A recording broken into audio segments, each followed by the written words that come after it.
what else is like the perfect thing in California? What is the image of a Ford Mustang? And I said, well, we've done the red convertible on the beach. And he said, my favorite place is the Sunset Strip. And I said, oh, I love the Roxy. He goes, I love the Whiskey Rainbow. I love the Roxy. I love the whiskey. But the whiskey looking pretty ratty. He goes, yeah, but the Rainbow and the Roxy are like next to each other. So let's shoot there. And I said, Jay, I'll have to shut down the Sunset Strip. and I said, you know how much that's going to cost? And he said, I don't care. And I said, you think the crowd problem was a problem at the beach? Ooh. This is the Sunset Strip on a Friday or Saturday night. That's why you wanted to go there. That's why he wants to go there. Yeah. And he says, and I said, man, do you know who is going to he said, let me deal with him. And so we did. We got the coupe delivered. We got the convertible. We shut down the Sunset Strip. Yeah. And, really? $25,000 I know to shut down. I wrote that check. Hey, welcome to Car Guy Confessions, brought to you by ARP. I'm Jeff Smith. This is my car buddy Cam Benty and car builder Steve Strope, and we're going to tell you some stories. Welcome to another episode of Car Guy Confessions with Jeff Smith, Steve Strope, the inimitable Steve Strope. What he said. And in place of my buddy Cam Benty, Randy Lorentzen, photographer extraordinaire, we had such a gregreat time. Part two, that we had to come back and do this again. This is brought to you by ARPbolts.com. Our friends there. ARP-bolts.com. Thank you very much. I missed the dash, It's right? okay. ARP-bolts.com. Okay. So we had so much fun that we thought we'd come back and do it again. Dos Equis. Let me start with a Randy story, right? Okay. And you told me this story. You probably don't remember. It's probably this. a lie. No, maybe it is. But we were doing something, and you had been driving your Cobra, and you dropped off some photography stuff or something to get, and you got a parking ticket. You got a parking ticket in your Cobra, and you come out of the shop. You'd only been there for 2 minutes. You told me this story. It was so cool. And you're like, right? Because you got a parking ticket. I don't know, was in Huntington Beach or wherever it was probably $50 back in the day. And you were like all freaked out. And this guy in a skateboard comes by and goes, dude, accept and move on. And I never forgot that. I was probably doing something in Huntington Beach that impaired not only my parking capability, but my memory as well, because it sounds familiar, but yeah. It's a great story. That was a lot of fun with that. That was a hot rod engine in that car. Was it? Leonard Emanuelson built Lenny built it? Yeah, as a 302, make 450 horsepower, normally aspirated. So, cool. Because a lot of times that's what happens. We build a project, you do an engine, something like that, and somebody goes, what are you going to do with that? It's like, I don't know. We just built it because it's cool. And then you got to find a home for it, and that's why there's 9 engines in my shop. So, oh, you poor baby. I know. Well, I had to move them. It was 18,000 pounds. Well, you can store them at my place until you really need to move them. I got a couple things I can put them in to just keep them safe. Well, some hot rods. Yeah.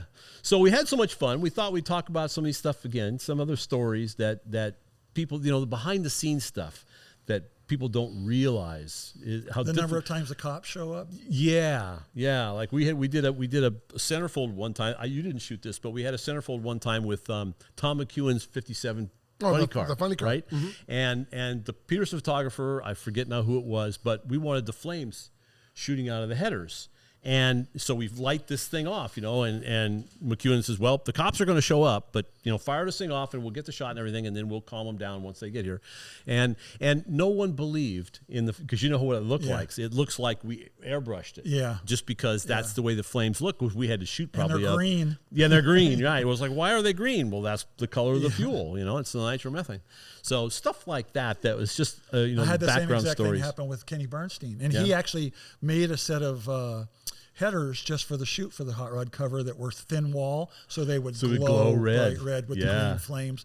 And Very we set cool. off every alarm in the area, and every cop in the area came, and every neighbor in the area came, and everybody was pissed but us having fun.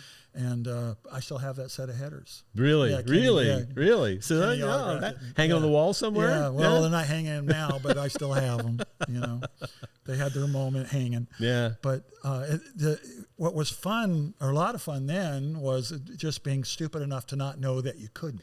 Right. You know. Right. And like I think I've heard Steve talk about that with building cars. You know, Yeah. you're That's stupid what- enough. that's Maybe my- the word is ignorant enough That's to my know that thing. you're I'm not supposed too to dumb do that. to know that I couldn't do it, so I just went and Did it. I just went do and it. did it. Just built them. And then people later say, "Well, I didn't think you could do that." Yeah, it's like neither did I.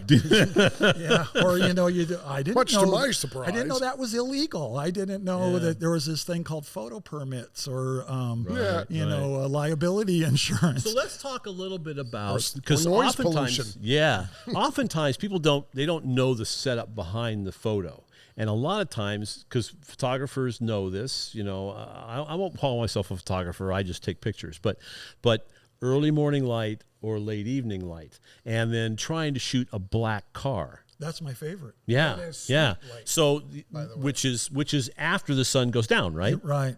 Well, there's And explain a little bit why that happens. There's twilight. Everybody knows twilight. That moment when the sun just touches the horizon till it's actually black on the horizon. You get about a 15-minute window there. Right. And it's on film. It's the best. It's the best. Yes, hold the because the shutter light is open. so. Yeah. Hold the shutter open for like 25 seconds. You put Oh a yeah, timer on and it. far Right. longer than that after. You Sometimes, know, back yeah. On the film, it was funny because you would have guys with their cars there, and it would be getting dark, and okay, can we pack it up? Let's go. No. We're just getting started. We're buddy. just getting started. And they'd What do you stand there mean? and go, "It's fucking dark." Yeah. And I go, Trust but, us. and I tell them all the time, it's just like paint. Light is like paint. Just let it soak. Just let it soak in. You know, and it does. It would on film. And so sometimes you leave the lens open for 2 or 3 minutes, you know, with the Hasselblad and stuff. Yeah. And then I would do a Polaroid and show them and go, and it was a crummy version. Right. But they'd go, "Oh my God." Yeah. And I go, "Yeah, Looks that's spectacular. That's what's going on right there." It almost looks like studio lighting, Yeah. but yet you're outside. But it's even Yeah. it's even prettier. But you that know. means you got to get up at 4 o'clock in the morning, or sometimes you pack up at 10 o'clock at night. Oh, well, to yeah, get the stuff worst of done. that is like for many years I did a lot of work for Ford Motor Company, especially with concept cars for them. But, you know, even shooting minivans, my wife and kids have been in more minivan ads and more minivan, oh God, minivans and Focuses and all the family cars. I mean, from the time they were babies until, you know, but because then I got to bring home the extra checks that we charged for the kids and the wife, you know. So the models were And that all went into their college fund. Yeah. That went into their college fund, right? But you'd be in Detroit in summertime, and as you know, or Dearborn back there for Ford, that it's like it shouldn't be in the Eastern time zone, but it is. If you go anywhere around it, everybody's still in the, you know, the Midwest except for them. But you would start, well, let's just say you wanted to shoot at sunset. You would be there until 10:30 at night, you know. And because it's only before- starting to get dark then. Yeah, it was just in the summertime. And then you go back to the hotel, try and get something to eat, and then now the sunrise is going to be at 5:30. 5:30 in the morning. So we need to be on set at 3, you know, to start getting the car ready and stuff. You know, people think you just pull the car out there and you did it, but there's sometimes, again, like with advertising with Ford or Chrysler or GM, there's a crew of people putting that car together. And, you know, you got to get.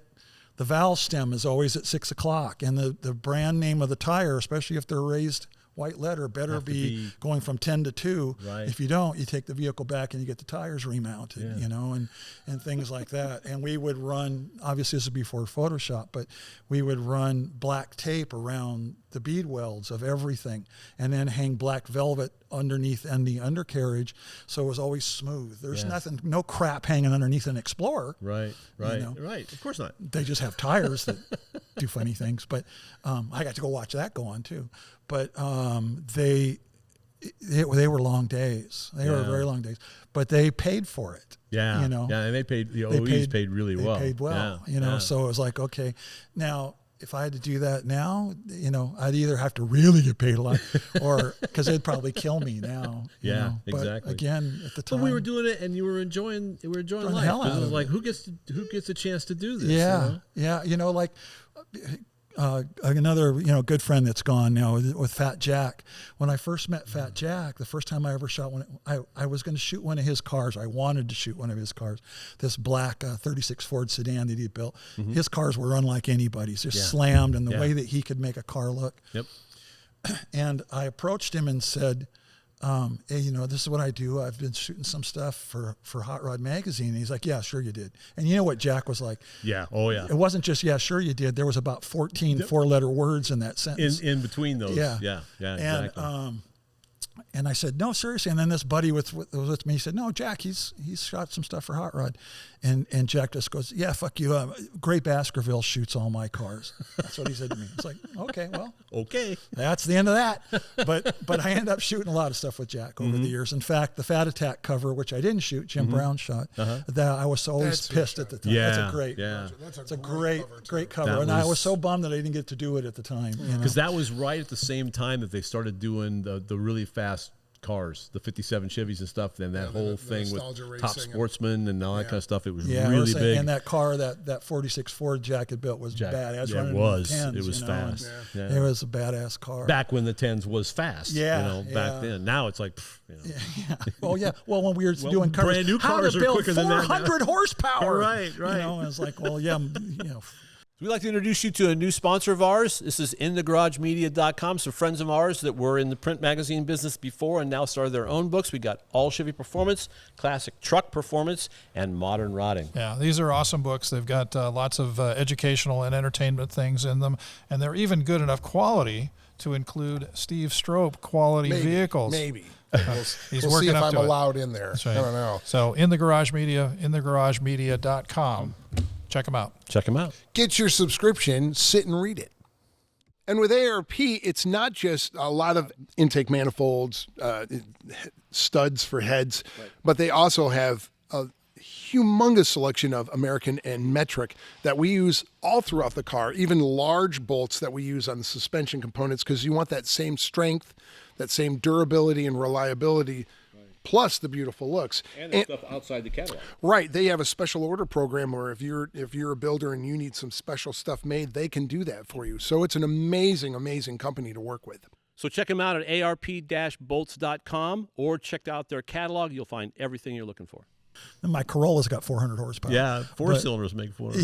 Yeah, exactly right. Yeah. But you know, then the just the sheer ignorance of, or like the first cover I shot for Hot Rod, we did it at Angelo's Drive-In, and Len Emanuelson had me do it, and brought the film in. He's all jazzed, and he goes, you know, this car that you used in the background, which belonged to, I still remember his name, Dave Ellis. He was in the Early Times Club. I had a bright orange 34 Ford sedan. And Lenny told me, go back and shoot that car for a feature. So I thought, hey, I know this place where they haven't built houses yet. It's called Yorba Linda. You know, and there's all these roads where they're someday going to build houses. So let's go up there. I brought all this fire equipment with me and rented all these big propane tanks and these bars that you saw and you drill holes into, and you hook the propane tank into the bar.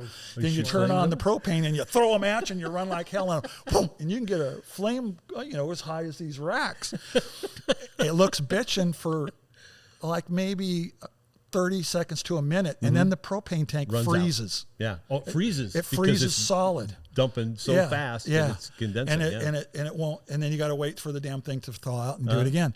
But so we're up on this hillside going whammo, and this is bitching, and I got my strobes. I brought a little generator with me. You're shooting at twilight. Yeah, no, well, yeah. Yeah. And so, but well, again, ignorance is bliss. We're just having a good old time, brand new asphalt, lighting it on fire. You know, we're up on some hillside, but not thinking about the fact that we're on a hillside and everybody down there Can see it. can see fire. And that's gone. Fire! And it's gone. You know? So, and so we heard sirens in the distance, and it's like, well, let's do it again. Let's light them off. And those sirens are getting closer and closer. Like, wonder what the hell's going on. And as we're watching down in the valley, down like by the 91 freeway, there's this string of fire trucks coming, and there's cop cars, and like, man, somebody's in some deep shit. I'd hate to be them. They're coming here. Oh, good. And if you ever look at the actual, and they were pissed. They didn't see any humor. Yeah. But we still did hey, we're Hot Rod Magazine. This is for hot, and that would work, you know? Sure. And okay, just don't ever do this again. Don't ever do this And you got again. 15 minutes. We're going to come back, and if you're still here, it's going to be bad. Oh, boy. You know what? And This is yours, so I'm going to save this story for another time. But I have a few of those stories. Oh, yeah. But it's with other photographers. Right, and then we all do the same stupid shit, And yeah. Should we all tell one story? Because Yeah. I've got a good one. because they can impound the car, because that happens with Oh, me with they can- Ford oh, ones. yeah. Oh, Where yeah. they just Oh, said, okay, this is ours. Yeah. See, Yeah. Uh-oh. it was a Ford, actually an Explorer concept, and it didn't make it to Detroit Auto Show that year. Yikes. So that doesn't go over too well. No. Yeah. And you're still alive to tell the story. Yeah, I still did more work for them after that. It's another one of those career-ending moments. So what happened there? That sounds like a good Oh, story. actually, even a bigger, more career-ending moment was shooting another concept car. This is just 10 or 12 years ago for Ford. Don't listen to this, Ford. And it wasn't. those people have moved on. It wasn't far from here, up in Malibu Canyons, at a house, a gorgeous fireproof house, because the canyons burn, twice a year or whatever. And let's just say one of the design heads at Ford thought this was a great looking house for this great looking all electric car they were thinking about building. And I said, this is a really bad idea, because everything here is steep, everything. And there was a private road leading from the main road, and, it was a lot of money, a cool looking house, but how are we going to get that car up here? Because there's no way a semi can get up here. Yeah. There's no way a truck and trailer are going to get up here. Probably doesn't run. It would move under its own power, but just barely. Okay. And like you say, they're concepts. Things are held together with 2x4s at times underneath, Home Depot stuff, and we were shooting that one at sunrise, and so the car had gotten delivered. It was a real problem just getting the car there. It got delivered the night before. We're out there at 3:00 in the morning, and we're in this one particular place where they wanted the car positioned at this hilltop in front of the driveway, which was just all these long, short hills, twisty, windy, all over this guy's property, all fresh, new blacktop. And my assistant at the time put him in it to position the car. And I'm going, okay, we're all on walkie-talkies. I got another 2 or 3 guys. We got the car detailing crew there and all that. And we heard, bam! And all of a sudden the car goes, and then it had gull-wing doors. The gull-wing doors came up, and Dwayne, my assistant, flies out of the car, and then the car rolls over his leg and ankle, and then you hear, because it's still semi-dark, because the car hit him, and then the car took off down the driveway with nobody in it, and took off down the hill. Didn't make the 90-degree left turn. No. Hit, and it slammed the curb sideways, which immediately rolled the car, and it took off down the canyon. It rolled down the hill, gull-wing doors open. About $2 million worth of concept. Oh dear. And Who made that call? well, and there's the rub, was that as we were joking around saying you got to have insurance, you got to have I would never insure this stuff. I mean, with Ford especially, they're the deep pocket. Yeah. They would always piss and moan. I mean, even we're doing bullet Mustangs and getting them 3 feet and 4 feet off the ground all over San Francisco. They wanted me to cover it. It's like, no. No. And even if we kill Mom in the minivan, she's still going to sue your ass after she gets done with my puny little. Right. But your pittance. that particular time, they had hired a guy in public affairs that was now his job to take care of location scouting and getting all necessary insurance and permits in place. And since he didn't get the location arranged, it came through the guy in the design staff, that never happened. And it was their responsibility. It was Ford's responsibility. So what happened? So now what happens is the cops came. And the homeowner wants to know. The homeowner wants to know, $30 million what the hell are you going to do about this? And now, at the bottom of my but thank God, partway down the canyon into the Malibu canyons there, he had built a chain link fence down there. For what reasons, I have no idea, but he had. Well, it's to and the catch car was random stuck in Ford the chain link fence concept down cars that were going rolling down the hill. Stuck in the fence. there. And So you'd have to winch Happens it all the up? time. They're like well, rabbits. a winch was like if you had your child's big wheel down there, you could have got it with a winch. But so we had called the flatbed. And I had my big photo equipment van with its winch and chains and things. And we couldn't even come close to moving it and getting it moved. But in the meantime, we had called 911 to come get Dwayne and haul his ass off Because to the his leg's hospital. broken, right? Yeah, his ankle, as it turned out. And so when you call the ambulance, they call the police. Fire department. And the comes fire with them. department. Right. And so they came, the police all came because they said, we've got a report of a pedestrian versus vehicle incident. Keeps getting better. And it's like, no. Every minute. No, that's not exactly what happened. No. And the cops like have no sense. And I tell them, and I was like, where's the car? I said, that's it down there. So they had their police photographer, and I told him, I said, dude, you can't go down there. You cannot take pictures of this car. Because it's a concept car. It's a concept car, and it's a future thing. And they're like, no, we have to. I said, no, you ain't doing shit. Yeah. And he goes, and it got nasty. And I have these big black velvets and I mean like 30 footers that I kept in my equipment van. And so I ran down the hill and wrapped this thing in 30-foot black velvet. You can take all the pictures you want of this big black bean, but you're not taking pictures of this car. Yeah. Because I'm already in deep shit with Ford and you're only going to make things and worse. you guys putting this in the local newspaper somewhere. Oh my God. That would be worse than bad, already bad, bent up and bad, nasty and crashed. bad, Oh boy. Yeah. But so the way we got it out was as we'd come up the hill, there was another rich guy building some mega place over here and had to, build his own road going up the top of the mountain. And there was a crane there, with the big tank treads. Yeah.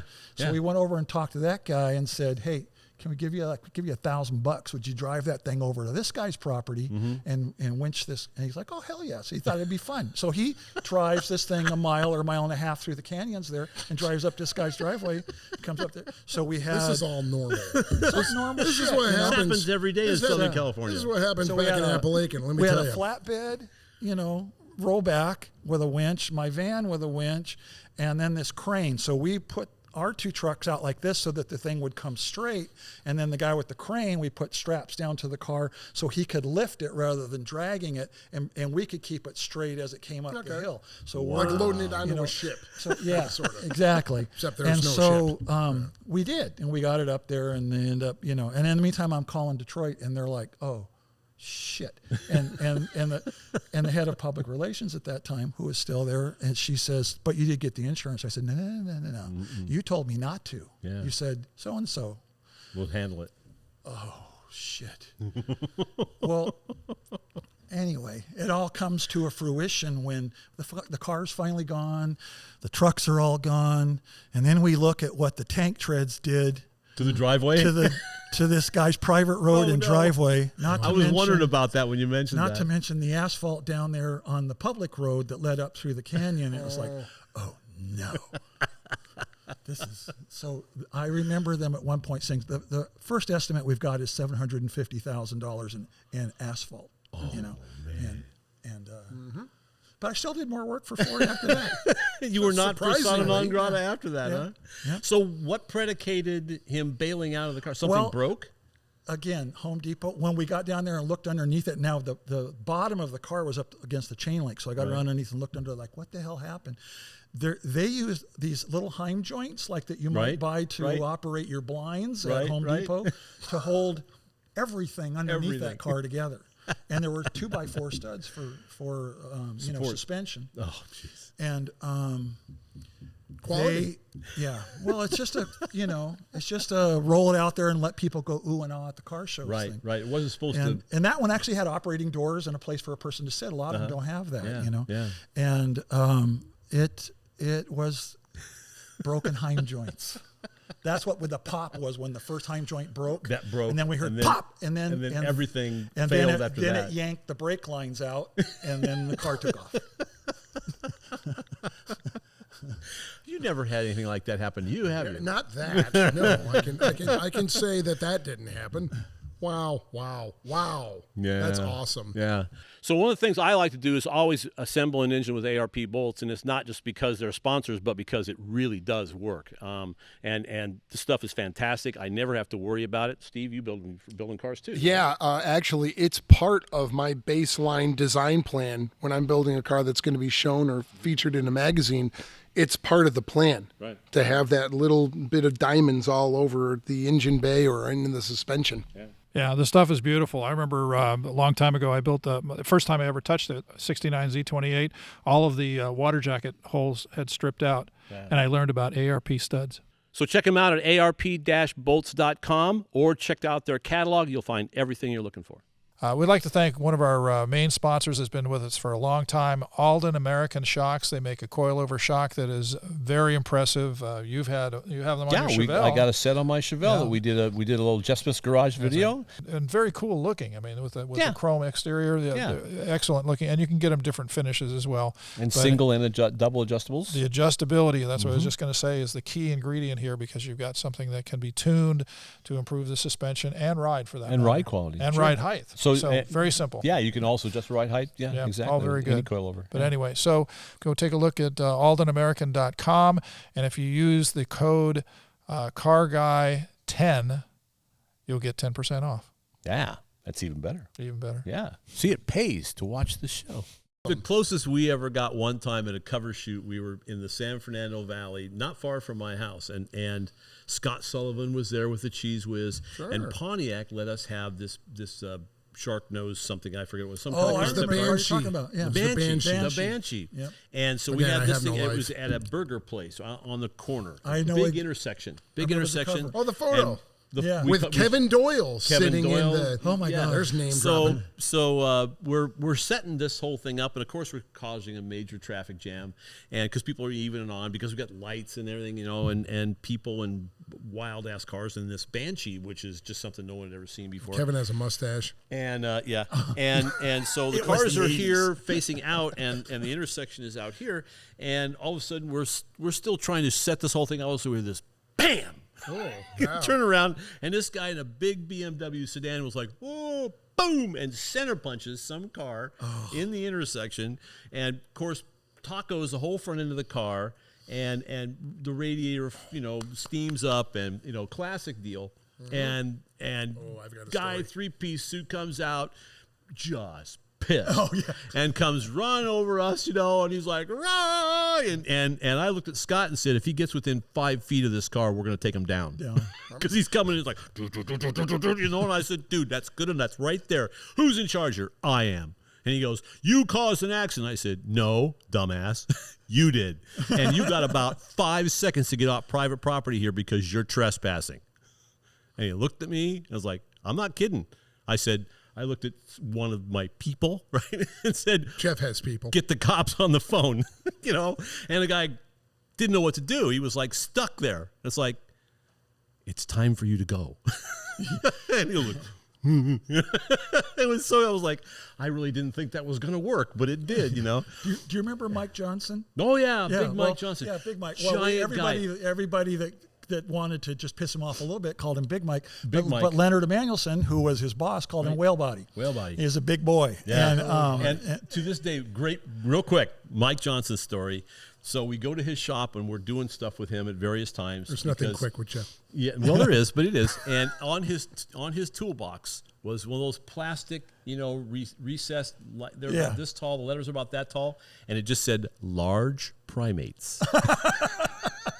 Well, he was absolutely perfect. For the people that are listening, he was he was one of those guys that until you got to know him, he hated everybody. Right. And then once you got in the inner circle, he would kill somebody for you. Yes, he was a teddy bear. But you had to get to that point. You had to get inside the circle. If you were inside the circle, you were good. And as long as he could push your buttons, he would. And you finally had to come to a point at some point where he knew, like with me, he was just an asshole at times, and we have to also say he's passed away. Oh yeah, he's another guy. So, yeah. I mean, I was there when he died. Really? But anyway, he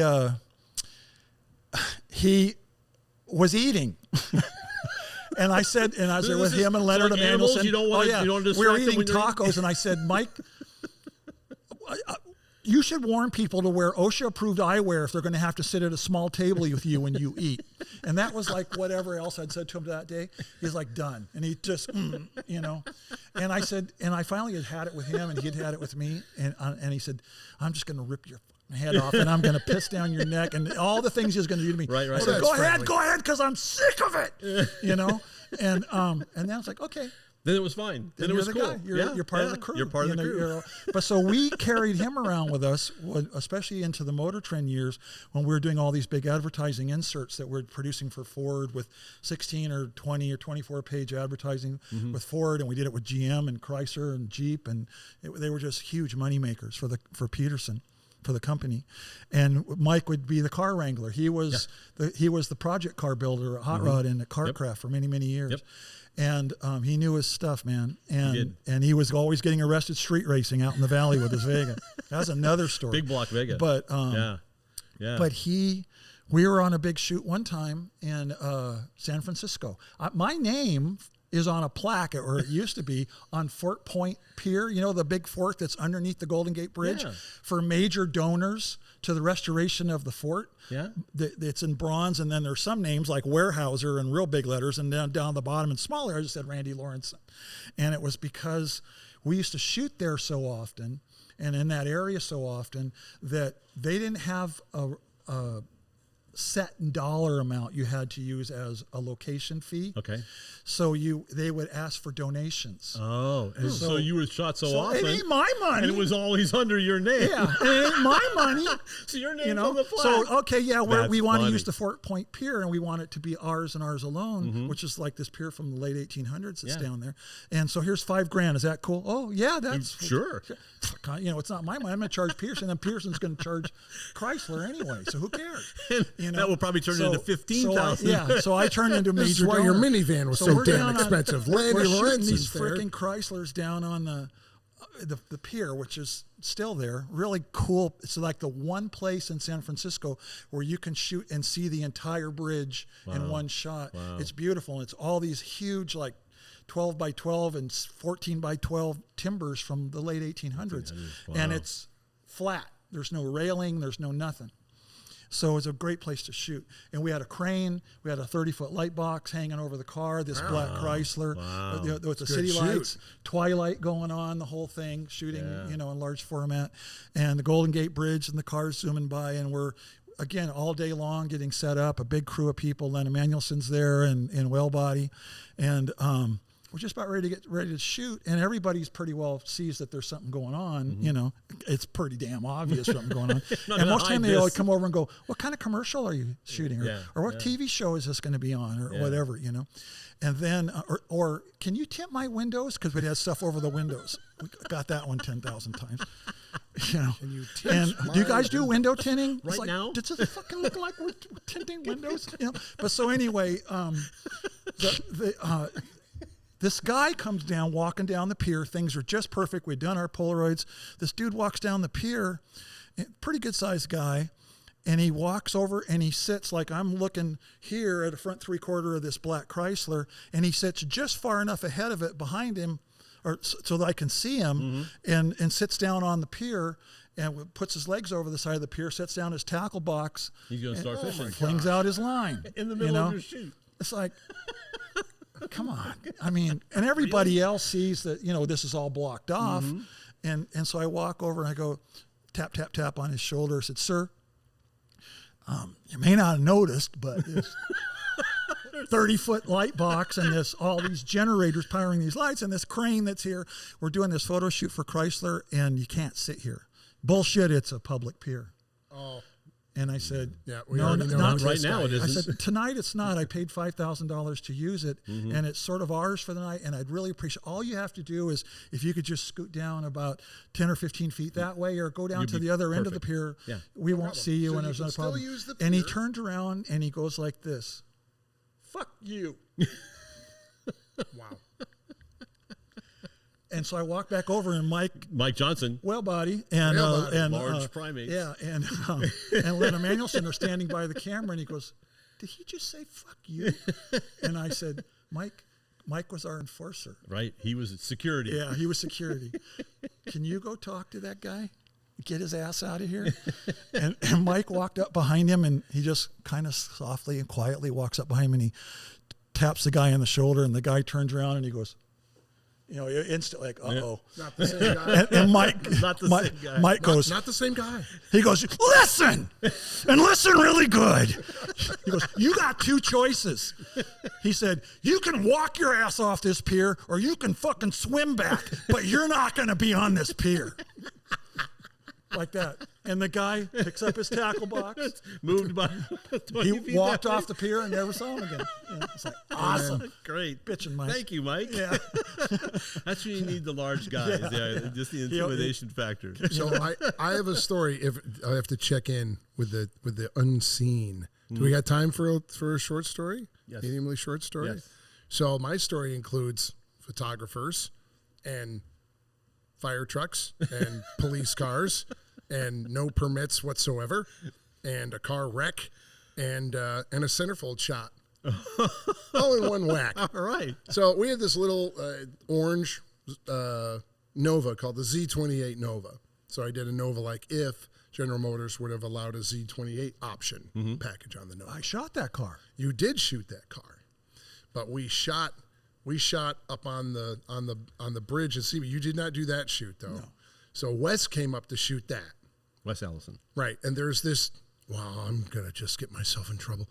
So there's a bridge going over the highway in Simi Valley that is on this weird little. It goes behind this industrial complex, and the other end of it goes into the dump, the Simi Valley landfill. Right. So it's not really. It is a public bridge and attaches to streets, but it's Nobody uses not really used. Yeah. Oh, and I haven't shot there about 1 million times to know the fact that this is never used. So Wes is, and the story includes Sweet Light. Oh, so we're shooting, right? We're getting a rear 3/4 shot of this thing and a front 3/4. And Wes is going to wait for the sun to go down. And you're going to get the white streak headlights going this way and the red tail lights going that way. Yeah, it's going to be. We're up here in Binge, right? Yeah. And I've shot there plenty of times. And people going by are like, hey, you're doing something on the bridge, hey, whatever. So we're shooting and we're getting set up. And we've got the car right where Wes wants it. And we're officially taking a breather. He's waiting for the light. Yeah. Car is right where he wants it. His ladder is right where he wants it. Everything is right where he wants it, right? And people, of course, every now and then, are flashing their high beams because they're looking at the shiny car up there, right? So we're off the bridge, just the car sitting there, ladder sitting there, nothing. And we hear, chaos underneath us. Somebody had slowed down looking at it. Somebody else was probably on their phone or whatever and went. Center punched them? No, almost went into the back. This is our guessing. None of us saw it. Okay. Almost went into the back of somebody. Yeah. Swerved to miss him, and then under the bridge, because we looked later, went up the, where under the bridge, that rise that goes up. Rise, the went concrete. up that, and then down off the highway, down off into the field there. We saw the carnage. It ripped it was a little Saturn. Ripped the nose off. And it ripped the suspension out from underneath it. My. And I'm like, we all looked at each other going, there's going to be cops coming here. All over the place. So Wes goes out. Shoot right now. No. Wes goes out and marks with stones where the tires are. Okay. And he goes, get the car. The car. He marked where his ladder was. Right. Yeah. We so rolled he the could car. reproduce it. I do not place a phone call to a friend of mine who does all the local police impounding and towing. I go, you're going to get a phone call really soon about a car up here underneath blah, blah, blah, blah bridge. Can you please get it out of here, like now? Get it out of here, please, now. What? Just come up to the highway and get the car. What car? The one that wrecked. Yours? Not mine. No, not mine. All will be revealed when you come up here. So will be revealed. They get it on the ramp. People are crying. Their car is wasted, and this is our fault. Of course, of course, yeah. Right? Yes. And so they do that. They get going. Then you see the squad cars come, and they follow the flatbed. Right. And so Wes goes, go! We push the car out, puts the ladder back out, and then centerfold. That's what we do for you shits at home to enjoy a photo shoot. It's That was funny. Go, car. I'll tell you my worst one of these, worse than the car rolling down the hill. There's something worse than that? Really? Yeah. That'll be impressive. It turned out okay. But again, I'm bragging on my wife here, my lovely Stevie. And I was doing a shoot when the 04, 05 Mustang was coming, the retro car that Jay Mason and actually Larry Erickson had designed. Yeah. And they couldn't be seen, that was still pre-production. And a red convertible, we're going to shoot down in Long Beach. And I was using the Long Beach Convention Center because it's a cool looking building and it has all these multicolored lights. And these banners that hang down that are 20, 30 feet long, very, very close together. Really, really a pretty place, a great place to shoot a car. And it's the pavers that are up there in the walk area and stuff. That was a great place to shoot it. And as usual, they want, the pretty blonde to be in the bright red Mustang convertible. Mm-hmm. So again, it's another paycheck coming to the house. Right. So, it was a big shoot, and I probably had 20, maybe 25 guys on the shoot and generators and the whole thing. And we couldn't start shooting until 2 a.m. because we couldn't have anybody on the streets. We couldn't have any chance of anybody seeing this thing. Mm-hmm. And a lot of people probably don't know what a camera rig is, but you attach these bars or arms to a car. And then you push the car. Well, when you're doing it on that level for Ford, the camera rig is made out of Kevlar and carbon fiber, and they're $100,000 and takes a whole crew to attach it to the undercarriage, and it'll extend about 75 feet from the car. Really? Wow. Yeah. Well, you can shoot semis. I shot a semi with a rig that way once. Yeah. Wow. And so the camera's out probably 50 feet off the front 3/4 of this pretty red convertible with my pretty blonde wife in there with this white pantsuit on.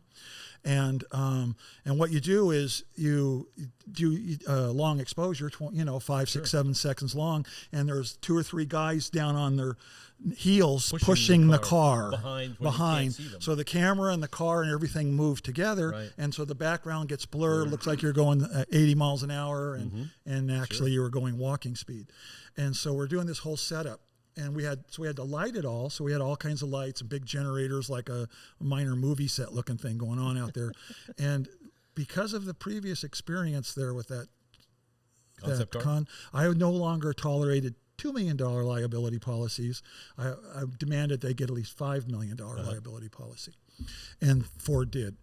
And so we're doing that shoot. I was up on a ladder because the camera was like a 8 or 10 foot ladder, and then I had the camera up there. So I'd go up and then push and drag the camera out of the way, and have the camera open, walking with the cable release.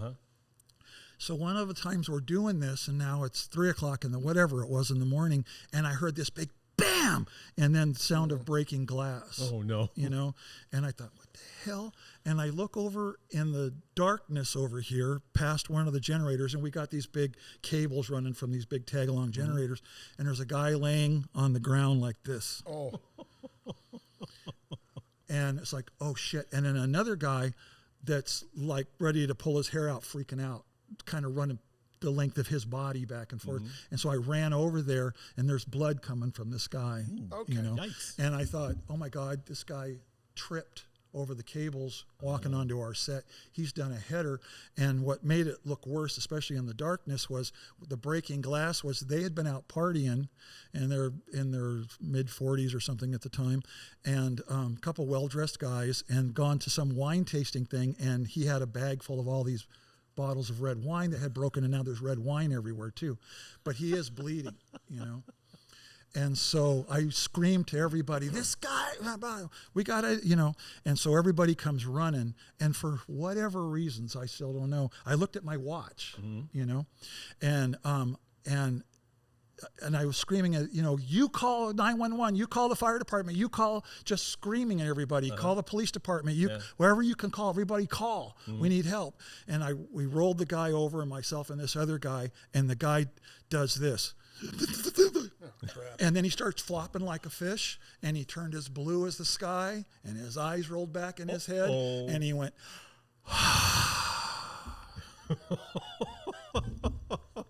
like the death rattle, right? He did. I didn't know that was a real thing until then, and he was dead.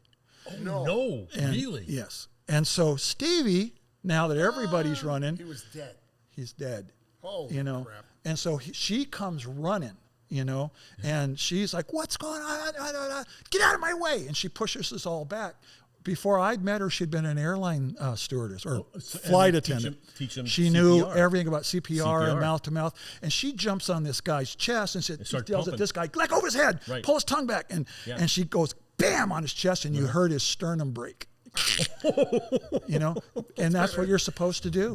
Hit him hard. And he's got blood all over his face. He had this thick mustache, and there's blood all over. Probably from his nose or something. Or yeah, and any head wound bleeds. bleeds a lot. like crazy. Yep. And she just face plants the guy and starts mouth to mouth. And I'm going, "Stevie," you know, I mean, Yeah.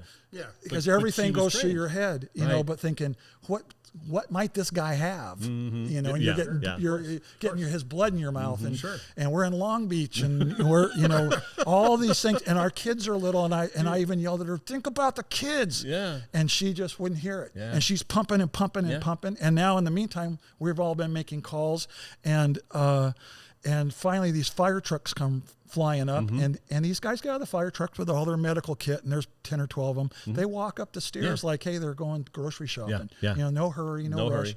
They come walking up, and the guy goes, "Who's in charge here?" And I said, "I am." And Stevie's still bam, bam, bamming on his chest and mouthing him. And as this guy walks up, the head dude and the other guys with their cases full of equipment, the guy goes, "Ah!" The guy who had been on the ground. Yeah, And all of a and sudden- he turns pink, and his eyes got this big. Yeah. And Wow. and she saved his life. and the guy goes, "Get on him!" And so he pushes Stevie off. This guy with the big paddle starts going bam, bam. He rips his shirt and his coat open, and you know, bam, bam, and flops him a few more times. And he looks at me and he says, the head dude, and he says, "How long was he dead?" And I said, "What?" And he goes, and are you, because they asked me when I got through to 911, or whoever got through, and I was on the phone with them, they said, "How do you know he's dead?" They asked me that. Yeah. It's like, "Are you a specialist?" And I said, "He's blue and he flopped around and his eyes rolled back in his head. He's dead." He's dead. And I don't have to be a doctor to know that. yeah, dead. You know, I'd never seen somebody that color before. You know, and his lips, and I mean, it was not pleasant. Yeah. And so he goes, "How?" And the guy's still hitting him with paddles, sort of off and on. And he goes, "How long was he dead?" And I looked at my watch, and I said, "It's been about 3.5 minutes. 4." He goes, "Was it 4 minutes? Could it have been 5 minutes?" I said, "What difference does it make? He's coming back." Yeah. He goes, "Because if it was like 4 minutes or 5 minutes, they're not going to want him back." Yeah. The guy says that, Yeah. you know. How about that? Wow. And you go, Who's they? You mean his family. family. His family. whoever it is that cares about him, you Right, know. And right. this other guy, He's making a call. yeah. Yes. Do we let this guy Am die I or going not? to let Right. this guy be a vegetable Yeah, the rest of his life? Or am I going to let it go? later when they haul off with him, he said to me, he said, he could have tapioca for brains. Wow. That's what he said to me, Wow. you know? And so, you know, I said, I need to find out what this guy's background is. The other guy that was with him had just met him at this convention. So he didn't know anything about He him. didn't know anything about him. They went out drinking and smoking cigars together. And so He I had stuffed ID on him. him, I'm assuming. Had a wallet or an ID or something. Yeah, but the cops or the Well, right, paramedics of take course. all that. So I stuffed business cards in every one of his pockets, and I wrote, "Please call me, please call me, please call me," you know. And I called the hospital afterwards, and they said, "We can't tell you anything." Of course. Sure, because you're not And family. Yeah. but then the family called me the next day. They'd found the cards. They said, "He's fine. He's going to live." Really? They did heart surgery on him last night. Wow. And who saved his life? Yeah. You know, So and that it was my wife. That's my wife. This is Stevie. Wow. You know, and I've never heard that yeah, story before. That's dead as- amazing. Yeah, dead as a doorknob, saved his life. And so eventually the city did this big presentation, this whole thing, and brought her in, got her in the local newspaper, and made this big plaque about what a hero she was and how she had done this to save this guy's life. Wow. And to this day, that big thing says, Stephen Oh, no. Lorentzen. No good deed goes So you really you unpunished. couldn't spell Stevie. You had to spell turn it into Steven. But that guy has become a friend since. Really? And so Really? he sends Stevie flowers every year on the well, anniversary sure. of that. Absolutely. And he sends her pictures. Saved my life. cool. Yeah, sent pictures of the kids Wow, I would graduating too. for college. I And would now too. he sends every grandchild he has. We get notified. that's we cool. get, Wow, what a great story. Yeah. We So- can't follow that. So How do you follow that? I don't want to Kill somebody! Kill somebody. Pick somebody here! I got you a follow I got that? a Let's hit plan him in for the the head next with a photo bucket full shoot. of ARP bolts. I need a John Doe for the next photo shoot. So, did you get the shot? Did you get the shot? Yes, we did. Actually, we did. Yeah. We actually got the shot. And Well, but we- actually, I was just going to ask from the invisible people you all can't see right now. I was going to ask, did a photo from that shoot wind up being is in Ford- brochures and So Mustang little does the brochures. world know. There was a dead guy there. How many people Yeah. theoretically could have seen that photograph from the brochure? I don't know. Hundreds of millions. Millions. Have Sure. no idea that during that photo And shoot. then to because when That's you trippy. get concept cars, it's like that. Those cars, whatever company they come from, every minute of their lives is accounted for. Yeah. You Oh, know, yeah. and they go from different departments within the company. And so the very next day, we had to, we ended up cutting the night short because it's like a little hard to get happy after that. Yeah, I can. Yeah. And Stevie had blood on her nice white suit and the whole that's- thing. that's nice. But It doesn't really come yeah, out very just well in it was like photography. done. And so, and which I actually got in trouble with the head of Ford PR later about, well, you could have done more. But it's like, yeah, you come watch a dead guy and watch, Yeah, see how you But react. but so the next day we had a shoot booked for the car as well, at sunset. Because one of the things you got to do with a red Mustang convertible is have it at the beach with some At the beach, surfboards and right, people right. having fun. You know? Sure. So we Minus the did, death. and so I did it at the beach where I live, and I thought, well, it's close to home, might as well use my beach, but it's still a concept car, so I've got to hire all these cops and all the, and you when- got to keep people away prying from it. eyes Yeah. away from No it. but shooting and on photography top of that, you have to build a ramp to get the car out to the sand, because and it's this far off the ground and- yeah, well, and also you get the car stuck, and all Yep. those things, and when you shoot on a beach, doesn't matter what the hell you're doing there, you have to have at least 2 lifeguards, and you have to have at least 4 firemen, Really? because might light the sand on fire pulling the car out there, and it's all these requirements. happens all the time, doesn't it? All these requirements. So we got cops, and we got cops, and we got cops, And firemen. and fire trucks sitting on the strand, Sure, and why not? the whole thing.